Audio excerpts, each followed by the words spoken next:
हाँ, तो आज हम पढ़ेंगे कक्षा 8वीं विषय विज्ञान अध्याय 1। चैप्टर है फसल उत्पादन एवं प्रबंधन। मतलब फसल का उत्पादन किस प्रकार करेंगे और उसकी व्यवस्था किस प्रकार करेंगे, उसका प्रबंधन कैसे करेंगे। तो ग्रीष्म काल में पहेली एवं बूझो अपने चाचा के घर गए। उनके चाचा एक किसान थे। एक दिन उन्होंने खेत में कुछ औजार देखे, जैसा कि खुरपी, दांती, बेलचा, हल इत्यादि। आप पढ़ चुके हैं कि सभी सजीवों को भोजन की आवश्यकता होती है। जो सजीव होते हैं उनको भोजन की आवश्यकता होती है। पौधे अपना भोजन स्वयं बना सकते हैं। क्या आपको याद है कि हरे पौधे अपना भोजन किस प्रकार बनाते हैं? प्रकाश संश्लेषित करते हैं। मनुष्य सहित सभी जंतु भोजन बनाने में असमर्थ हैं। तो जो पौधे होते हैं वो अपना भोजन स्वयं निर्माण करते हैं, मतलब प्रकाश संश्लेषण की क्रिया के द्वारा। और सूर्य का प्रकाश की उपस्थिति में हरे पौधे अपना भोजन स्वयं बनाते हैं। मतलब इस क्रिया को प्रकाश संश्लेषण कहते हैं। मतलब कार्बन डाइऑक्साइड ग्रहण करेंगे, जल की मात्रा जड़ों से सूर्य का प्रकाश मिलेगा, सनलाइट, तो बनेगा C6H12O6 प्लस O2, मतलब ऑक्सीजन गैस निकलेगी। तो इस प्रकार से हाइड्रोजन, मतलब इस क्रिया को प्रकाश संश्लेषण कहते हैं। प्रकाश संश्लेषण तो मतलब संश्लेषित होना, मतलब निर्माण करना। तो मनुष्य सहित सभी जंतु अपना भोजन स्वयं नहीं बनाते हैं, परंतु हम भोजन ग्रहण ही क्यों करते हैं? आप जानते हैं कि सजीव भोजन से प्राप्त ऊर्जा का उपयोग जैविक प्रक्रम है। मतलब जो सजीव होते हैं, जिनमें जीवन पाया जाता है, वे अपना भोजन ग्रहण करके सजीव के अंदर होने वाली प्रक्रिया, जैसा कि पाचन है, श्वसन है, उत्सर्जन है, के संपादन, मतलब जो हम भोजन ग्रहण करते हैं तो हमारे शरीर के अंदर होने वाली क्रियाएं, पाचन क्रिया है, श्वसन क्रिया है, उत्सर्जन क्रिया है, इन क्रियाओं में ऊर्जा खर्च होती है। और बाकी जो हमारी ऊर्जा है, हमारी शारीरिक वृद्धि और भी जो हम मेहनत करते हैं, मानसिक मेहनत या शारीरिक मेहनत, इन सब चीज़ों में ऊर्जा खर्च होती है। इसलिए हमको भोजन की आवश्यकता होती है। हम अपना भोजन पौधों एवं जंतुओं दोनों से प्राप्त कर सकते हैं, और हम अपना भोजन चाहे पौधे हों या जंतु हों, दोनों से प्राप्त कर सकते हैं। एक विशाल जनसंख्या को भोजन प्रदान करने के लिए एक नियमित उत्पादन एवं उचित प्रबंधन एवं विस्तारण आवश्यक है। तो हमारे देश में जनसंख्या अधिक है या विश्व में जनसंख्या बढ़ती जा रही है, लेकिन जो जमीन है वो सीमित है। तो इसके लिए हमको भोजन की आवश्यकता होती है। इसलिए अनाज उत्पादन क्षमता को बढ़ाना चाहिए। जब एक ही किस्म के पौधे किसी स्थान पर बड़े पैमाने पर उगाए जाते हैं तो उसे फसल कहते हैं। मतलब एक ही प्रकार की, एक ही किस्म के पौधे जब एक विशाल क्षेत्र में एक साथ उगाए जाते हैं तो उसको फसल बोला जाता है। मतलब जब एक ही किस्म के पौधे किसी स्थान पर बड़े पैमाने पर उगाए जाते हैं तो इसे फसल कहते हैं। उदाहरण के लिए गेहूं की फसल का अर्थ है कि खेत में उगाए जाने वाले सभी पौधे गेहूं के हैं। जैसे अपन खेतों में गेहूं बोते हैं तो एक साथ 1 एकड़, 2 एकड़, 4 एकड़, 50 एकड़, मतलब पूरे में एक साथ गेहूं बोना, या मतलब एक ही प्रकार के बीजों को बोना, तो वो एक फसल कहलाती है। आप जानते हैं कि फसलें विभिन्न प्रकार की होती हैं, जैसा कि अन्न, सब्जियां, फल। जिस मौसम में यह पौधे उगाए जाते हैं उनके आधार पर फसलों का वर्गीकरण कर सकते हैं। भारत एक विशाल देश है।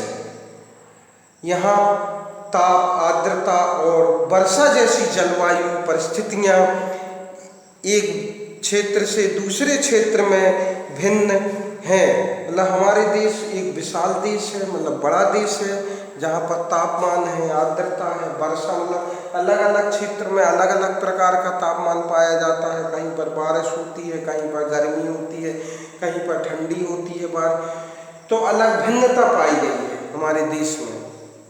देश के विभिन्न भागों में विविध प्रकार की फसलें उगाते हैं। इस विविधता के बावजूद मोटे तौर पर फसलों को दो वर्गों में बांटा जा सकता है। वे एक प्रकार के हैं खरीफ फसलें और दूसरे प्रकार की हैं रबी की फसलें। मतलब हमारे देश में दो प्रकार की फसलों को दो भागों में बांटा गया है, एक है खरीफ की फसल और दूसरा है रबी की। तो पहला आता है खरीफ की फसल। तो जो खरीफ की फसलें होती हैं वह फसल जिन्हें बरसात की ऋतु में बोया जाता है वो खरीफ फसल कहलाती है। मतलब जो फसलें अभी बोई गई हैं बरसात के समय में वो खरीफ की फसलें कहलाती हैं। भारत में वर्षा ऋतु समान जून से सितंबर तक होती है। मतलब जून जुलाई से सितंबर तक वर्षा ऋतु होती है। तो जून से जो फसलें बोई जाती हैं जून जुलाई में, और जून जुलाई से जो अभी फसलें चल रही हैं वो एक खरीफ की फसल है। जैसे धान है, मक्का है, सोयाबीन है, मूंगफली है, कपास इत्यादि खरीफ की फसलें कहलाती। तो वो फसलें जो वर्षा ऋतु में बोई जाती हैं खरीफ की फसलें कहलाती। जैसे धान, मक्का, सोयाबीन, मूंगफली, कपास, ये खरीफ की फसलें हैं। फिर आता है रबी की फसलें। तो रबी की फसलें, अब इसके बाद खरीफ की फसल के बाद जो फसल बोई जाती हैं वो कहलाएंगी रबी की फसलें। मतलब गर्मी के समय शीत ऋतु में, मतलब शीत ऋतु में अक्टूबर से मार्च तक में उगाई जाने वाली फसलें रबी की फसलें कहलाती हैं। गेहूं है, चना है, मटर है, सरसों है, अलसी रबी की फसल के उदाहरण हैं। मतलब जो शीत ऋतु में अक्टूबर से मार्च तक उगाई जाती हैं, मतलब जो अक्टूबर में बोई जाएंगी, अक्टूबर नवंबर में बोई जाती हैं और मार्च अप्रैल तक काटी जाती हैं, तो वो फसलें रबी की फसलें कहलाती हैं। इसमें है गेहूँ, चना, मटर, सरसों, अलसी, ये सब रबी की फसलें। इसके अलावा कई स्थानों पर दालें और सब्जियां ग्रीष्म में उगाई जाती हैं।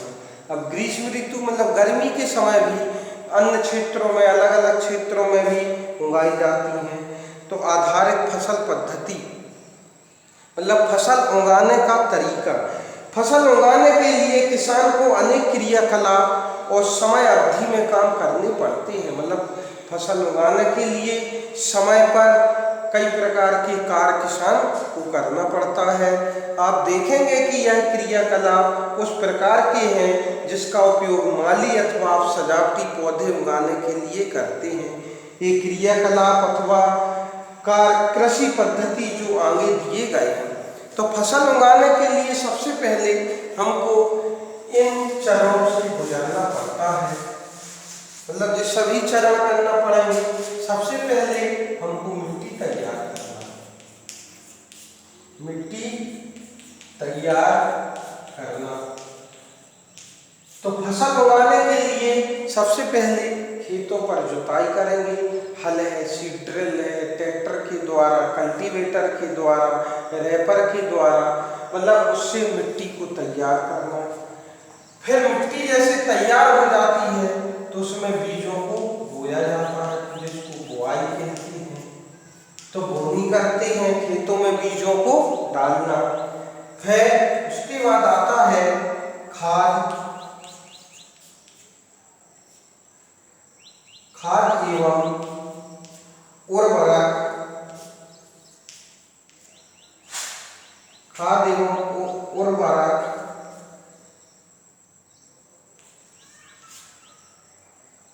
देना।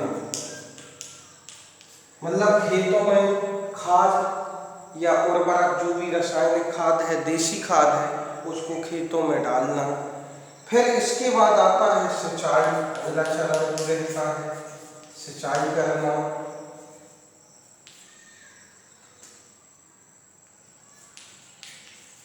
सिंचाई करना खेतों में, मतलब खेतों में एक निश्चित समय अवधि के बाद 10 से 15 दिन के बाद खेतों में पानी को लगाना या पानी चलाना, पानी लगाना या खेतों में पानी देना सिंचाई कहलाता है जी। इसको भी कई प्रकार के तरीकों से कर सकते हैं। फिर आता है खरपतवार की सुरक्षा,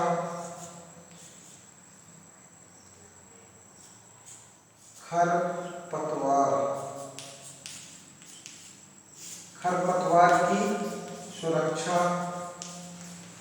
तो खेतों में जो फसल के साथ अनावश्यक जो पौधे उगाते हैं जिसको कचरा बोला जाता है, उनसे फसल की सुरक्षा करना, मतलब खरपतवार को नष्ट करना या उसको दवाइयों के द्वारा, कीटनाशक मतलब जो खरपतवार नाशक दवाइयाँ आती हैं उनके द्वारा या अन्य पर, और भी इसको उखाड़ के या कई तरीके से निदाई करके, गुड़ाई करके इसको अलग से।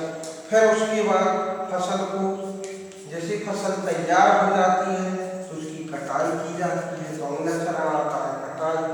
कटाई के बाद उसको, फसल को तैयार होने के बाद उसको थ्रेशरिंग करके भंडारण की समस्या उत्पन्न होती है, तो उसको व्यवस्थित रखना भंडारण।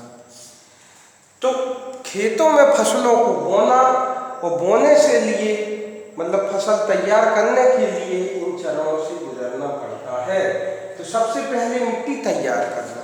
तो मिट्टी तैयार करने से मतलब होता है कि फसल उगाने से पहले खेतों में जो भी है मिट्टी को तैयार किया जाता है, उसको जुताई करके मिट्टी को भुरभुरी बनाया जाता है। उसमें मतलब मिट्टी बारीक हो जाना चाहिए। उसमें कई प्रकार के उपकरण हैं, जैसे हल है, सीड्रिल है, रेपर है, हैरो है, कई प्रकार के और भी उपकरण आए हैं, उनसे मिट्टी को तैयार करते हैं। जब मिट्टी तैयार हो जाती है तो बुआई करते हैं। बुआई का मतलब होता है खेतों में एक निश्चित मात्रा में बीजों को डालना, मतलब बीज का चयन करके कौन सा बीज उस खेत में बोना है, फिर उसको खेतों में बीजों को डाला जाता है, तो वो कहलाता है बुआई। बुआई के बाद उसमें खेतों में खाद की आवश्यकता होती है, रासायनिक खाद, उर्वरक जो फसल की क्षमता को बढ़ाता है, उत्पादन क्षमता को बढ़ाता है। तो खाद एवं उर्वरक, मतलब रासायनिक एवं देसी खाद का अपन उपयोग करते हैं, जिससे फसल की क्षमता अच्छी हो, फसल उत्पादन क्षमता हो। फिर उसके बाद सिंचाई करना, मतलब यदि पानी की कमी होती है तो जैसे रबी की फसल बोई जाती है, उसमें पानी की कमी रहती है, तो उसमें हर 15 दिन में उसको पानी देना, एक निश्चित समय अवधि में खेतों में पानी लगाना ही सिंचाई कहलाता है। फिर फसल के साथ जो अनावश्यक कचरा उत्पन्न हो जाता है उसको अलग अलग प्रकार से उसको हटाना, फसल से अलग करना, चाहे कीटनाशक दवाइयों के द्वारा, मतलब खरपतवार नाशक दवाइयों के द्वारा, रासायनिक दवाइयों के द्वारा, या और भी गांव देहात के अलग अलग तरीके होते हैं फसल को उखेड़ कर अलग करना, फेंकना कचरा। फिर उसके बाद जब तैयार हो जाता है तो फिर कटाई की जाती है। कटाई करने के बाद उसको थ्रेशरिंग, गहाई की जाती है। फिर उसके बाद जो अनाज को है सुरक्षित भंडारण किया जाता है, अलग अलग व्यवस्थित में भंडारण रखा जाता है।